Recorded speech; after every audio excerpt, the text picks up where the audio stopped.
Bem, terceiros anos, nós chegamos aqui à última atividade da semana 4, última atividade dessa apostila que nós iniciamos aí lá no dia 18 as nossas atividades. Então, semana 4, atividade da semana 4, eu quero fazer aqui a correção para que vocês terminem bem. Espero que vocês tenham estudado, tenham lido a matéria aí. A gente está tratando sobre política, Estado, democracia, a noção de política no Estado nessa quarta unidade, nessa quarta semana.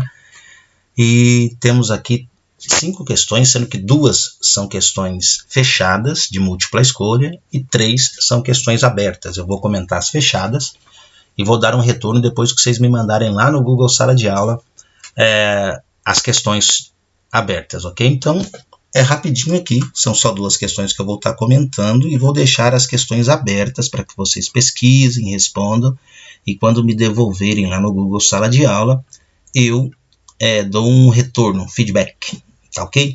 Atividade 1.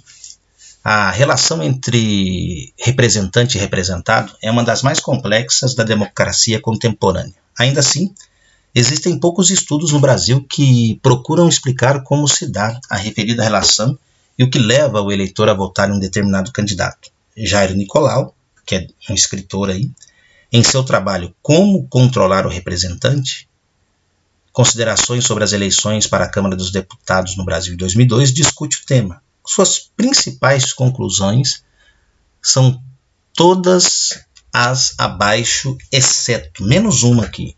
Essa aqui está tranquila de responder, mesmo para quem não leu a obra do camarada como eu, nem o conhecia. Mas uma pesquisa rápida aqui, fazendo uma leitura e usando o que a gente já discutiu sobre política, dá para a gente responder tranquilinho aqui. Bora lá. Então, exceto, suas principais conclusões são todas as abaixo, menos uma. Na primeira, no Brasil, o sucesso de um candidato às eleições para a Câmara dos Deputados depende, entre outros fatores, da atuação de seu partido. Isso é uma verdade, que necessita ultrapassar o quociente eleitoral, do desempenho de outros partidos, caso haja coligação, e do número de votos que ele recebeu. Isso é uma verdade, essa questão da coligação, quando tem um partido, 2 partidos ou mais, o candidato de um determinado partido ele precisa ultrapassar o coeficiente eleitoral e trazer muitos votos, conseguir muitos votos direto no número dele para que ele consiga ser eleito. Então a letra A está certa. Os eleitores acompanham o trabalho do deputado no qual... Aí pronto, já respondemos, né? Os eleitores acompanham o trabalho do deputado. Não é uma cultura do brasileiro acompanhar. Nós votamos e esquecemos de acompanhar o trabalho daqueles a quem nós elegemos. Então essa é a resposta correta. Depois eu comento as outras. Os eleitores acompanham o trabalho do deputado na qual votaram e na eleição seguinte usam o voto para recompensá-lo ou puni-lo. Essa memória eleitoral, política, parece que não nos pertence muito ainda, porque aquela velha máxima, né? O brasileiro esquece com facilidade quando se trata em política, que é uma verdade. Os eleitores dispõem, portanto, de memória em quem votaram e punem com regularidade os deputados que não atuaram à altura do seu mandato, impedindo, na maior parte dos casos, que eles votem à Câmara dos Deputados para cumprir um novo mandato. Mentira! Nós temos aí inúmeros exemplos de que isso não é uma verdade. Vou dar um exemplo para nós mineiros aqui. O deputado Aécio Neves, por exemplo, foi governador do estado de Minas, protagonizou uma série de atos de corrupção. Mensalão Mineiro foi o tucano Eduardo Azeredo, que vocês não devem conhecer. Mas aquela construção do aeroporto em Cláudia, a questão das mídias em Minas Gerais, dos jornais, enfim, o Aécio estava envolvido demais nas acusações aí. Escapou porque é dono dos meios de comunicação aqui em Minas, faz parte de um dos donos dos meios de comunicação, né? Enfim, escapou de alguma forma, mas está lá. O cara perdeu a presidência, foi acusado, foi rechaçado em manifestações lá quando do impeachment de Dilma, ele foi fazer graça em uma das manifestações, o pessoal também saiu em cima dele, porém, nas eleições agora, nas últimas, o cara ganhou para deputado federal. Então, nós não temos memória, então essa é a resposta correta, letra B. Exceto a letra B. Por quê? A combinação na letra C, a combinação de lista aberta e com a possibilidade de os partidos coligarem-se reduz a possibilidade dos resultados eleitorais. Partidos coligados podem eleger candidatos mesmo sem atingir o coeficiente eleitoral. Talvez você se pergunte aí, nossa, como é que aquele vereador teve 1000 votos e o que teve 700 entrou e ele não? É justamente essa questão do coeficiente eleitoral.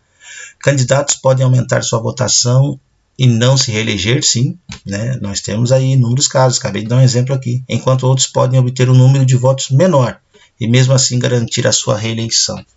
Letra D. A eleição para deputado federal seria, sobretudo, na visão de Nicolau, 2002, uma disputa entre parlamentares que se destacaram no mandato, né? Voto retrospectivo, então eu lembro lá do cara, ele fez um bom mandato e voto, e lideranças que ocupam postos políticos ou não, e querem entrar na Câmara dos Deputados. Voto prospectivo, aquela coisa, o cara não tem uma vida lá na política, efetivamente, mas eu acreditei na campanha dele, então vou prospectar. Lembrei aqui de Rango, meu desenho, né? Prospectar aí meu voto e dar um voto de confiança a esse camarada.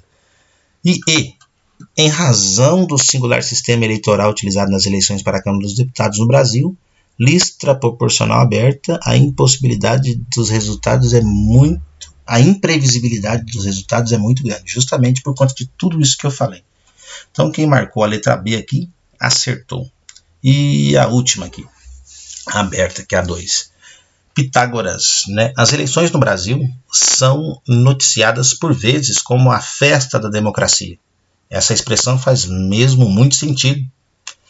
Devemos sempre nos lembrar que o voto direto é uma conquista muito recente. Direta já, né? Dá uma pesquisada aí. Até poucos anos atrás, por exemplo, os governadores dos estados eram indicados pelo presidente da República. Não havia eleição direta para governador de estado. Não eram escolhidos pelos cidadãos, né? A consulta popular é a forma pela qual a população escolhe aqueles que vão compor os principais cargos dos poderes legislativo e executivo. Câmara dos Deputados, Câmara de Vereadores, prefeituras, né? Governos, aí, etc. Assinale a alternativa que indica o nome dessa forma de organização do Estado. A. Democracia direta. B. Democracia representativa. D. Democracia participativa. E D. Democracia deliberativa. E ditadura popular. Quando nós, cidadãos, escolhemos diretamente nossos representantes, eu estou falando em uma democracia direta. Por que não é uma representativa?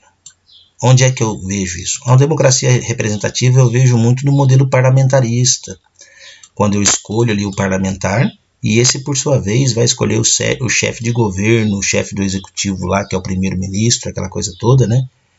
Eu fiz uma confusão entre chefe de governo e chefe do executivo. Então ele vai escolher o chefe de governo, que é o primeiro-ministro.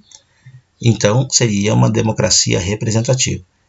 Democracia participativa é quando há abertura para discussões de pautas relevantes para a sociedade. Imagina o orçamento participativo. Quando o prefeito, por exemplo, ele está para fazer uma obra na cidade e ele consulta as comunidades aí de bairro, aí, né, os representantes de bairros, conjuntamente com seus bairros, para ver sobre a questão do orçamento a ser gasto ali. Então seria uma forma de participar. Essa deliberativa não é a nossa representação e muito menos uma ditadura popular. E assim a gente finda a correção dessas duas atividades fechadas. Lembrando que vocês devem responder aqui as questões abertas. A 3. Justifique porque analistas classificam a mídia, rádio, televisão e revista como quarto poder e relate quais são as consequências da influência dessa instância de poder na democracia brasileira. Como a mídia ela pode influenciar aí na democracia, na política brasileira. 4. Tendo em vista a necessidade de realizar de uma forma política, da realização de uma forma política no Brasil, em sua opinião, quais seriam os principais pontos a serem modificados para que pessoas que realmente representem o povo cheguem de fato ao poder? O que você acha que deve ser mudado para que de fato as pessoas que representam o povo cheguem ao poder? Pensa aí e responda, faz uma pesquisa, faz uma resposta bem elaborada aí para a gente consolidar essa atividade. Realize um breve comentário sobre a seguinte frase de Maquiavel. Maquiavel escreve O Príncipe, né? Quem não leu, eu indico aí a leitura para quem vai para esses grandes vestibulares aí, né? Também Enem possa estar subsidiado aí com essas leituras aí, não ser pego de surpresa, né? Chutar a questão. Bem, vamos lá, que Maquiavel fala. O bom governante deve possuir duas qualidades: virtu, que é a virtude, e fortuna, que é a sorte. Associando a mesma ao exercício de liderar pessoas, governos, entidade ou a própria vida. Então realize um breve comentário sobre a seguinte frase de Maquiavel. O bom governante deve possuir duas qualidades, virtude e fortuna. Agora faz essa associação, pensando em pessoas, governos, entidades como ONGs, entidades religiosas, entidades políticas e a sua própria vida. Boa sorte aí, e aqui a gente encerra a atividade 4 e a primeira apostila desse nosso estudo em casa, desse nosso teleestudo, teletrabalho. Abraço aí.